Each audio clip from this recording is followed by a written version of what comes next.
Drama serial तेरे खुदा गवाह के आने वाले एपिसोड में कहानी एक और बड़े मोड़ पर पहुंचने वाली है। हामिद साहब पूरी रात सो नहीं पाते। उनके दिमाग में बार बार अरसलान की बातें घूम रही होती हैं। सुबह होते ही वह पूरे परिवार को हॉल में इकट्ठा कर लेते हैं और कहते हैं कि अब इस घर में कोई भी फैसला बिना सच जाने नहीं होगा। जिसने भी झूठ बोला है उसे इसकी कीमत चुकानी पड़ेगी। यह सुनते ही श्री के चेहरे का रंग उड़ जाता है।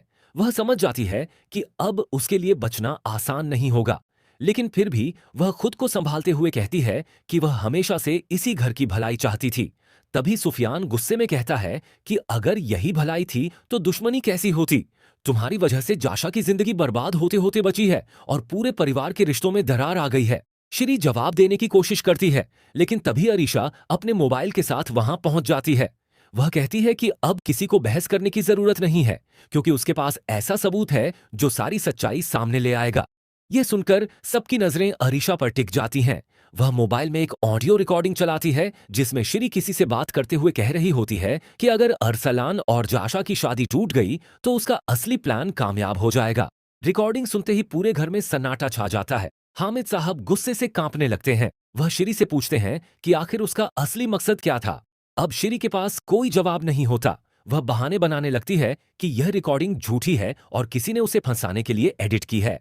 लेकिन तभी घर का एक पुराना नौकर भी सामने आ जाता है। वह बताता है कि उसने कई बार श्री को अरसलान के कमरे में जाते और उसे जाशा के खिलाफ भड़काते देखा था। वह डर की वजह से अब तक चुप था, लेकिन अब और झूठ का साथ नहीं दे सकता। इतनी बातें सुनने के बाद हामिद साहब अपना आपा खो देते हैं। वह साफ कह देते हैं कि आज से श्री का इस घर के किसी भी फैसले में कोई हक नहीं होगा। जब तक सारी सच्चाई सामने नहीं आ जाती वह किसी से कोई रिश्ता तय नहीं करेंगे। उधर फिजा की मां को भी इस पूरे मामले की खबर मिल जाती है। वह सोचने लगती हैं कि शायद उन्होंने अरसलान को गलत समझा था, लेकिन उनका अहम अभी भी उन्हें झुकने नहीं देता। वह फिजा से कहती हैं कि चाहे कुछ भी हो जाए वह इस रिश्ते के लिए कभी हामी नहीं भरेंगी। फिजा अपनी मां से कहती है कि अरसलान ने पहली बार सबके सामने सच बोला है। उसने किसी डर की वजह से नहीं बल्कि अपनी मोहब्बत के लिए आवाज उठाई है। अगर कोई इंसान अपने परिवार के सामने सच बोल सकता है तो वह गलत नहीं हो सकता। लेकिन फिजा की मां उसकी एक भी बात सुनने को तैयार नहीं होती। दूसरी तरफ अरसलान अपने दोस्त से मिलने जाता है। वह कहता है कि अब उसके पास खोने के लिए कुछ नहीं बचा। अगर फिजा की मां नहीं मानी तो वह खुद जाकर उनसे आखिरी बार बात करेगा। उसका दोस्त उसे समझाता है कि जल्दबाजी में कोई फैसला मत लेना, क्योंकि हालात पहले ही बहुत खराब हैं। लेकिन अरसलान कहता है कि अब वह अपनी मोहब्बत के लिए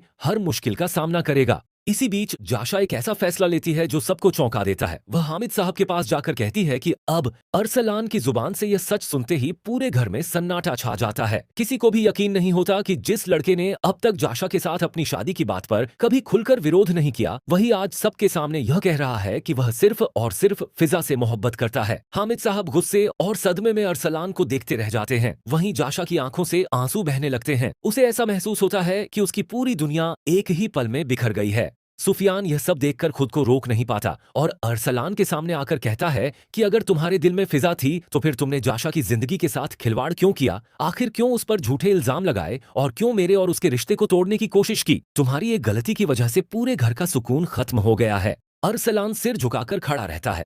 वह कहता है कि उसने जो कुछ किया गुस्से और मजबूरी में किया। उसे डर था कि अगर सच पहले सामने आ गया तो कोई भी उसकी बात नहीं मानेगा, लेकिन अब वह और झूठ नहीं जी सकता।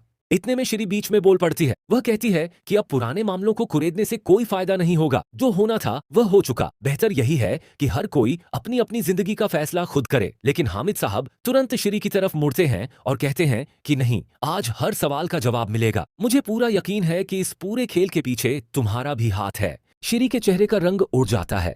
वह खुद को संभालने की कोशिश करती है, लेकिन उसकी घबराहट साफ दिखाई देने लगती है। तभी अरीशा भी वहां पहुंच जाती है और कहती है कि अब सच छिप नहीं सकता।